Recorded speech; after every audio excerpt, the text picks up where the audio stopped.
Now, getting back to the strike in '05, after the union was fined and the workers were fined, and the union lost its ability to automatically collect dues, the so-called dues checkoff that some of you may have heard of, this was a crippling blow to the union.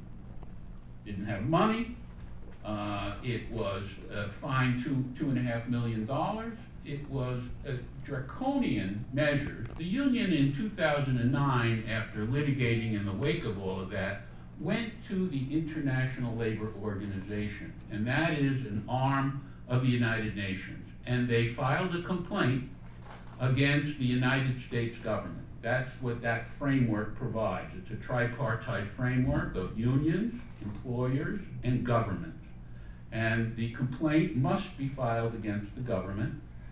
And the Transport Workers Union did that. They filed a complaint against the United States.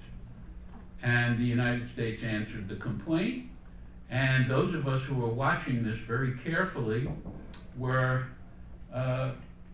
wondering when it was going to be decided. And I recall trying to find out, and eventually we found out in a very circuitous way through a Cuban friend of the World Federation of Trade Unions who was stationed in Geneva, and she told us the exact date, November 16th, the decision would come down.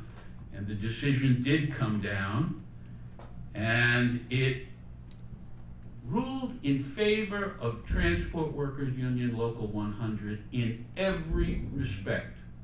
It said the United States government must take all measures to see to it that the union was compensated for the millions of dollars in fines, that the workers were compensated, that the head of the union who was put in jail should be compensated, and that the United States government should take all measures to see to it that this so-called Fair Employment Act, the Taylor Law, should be brought into compliance with international principles.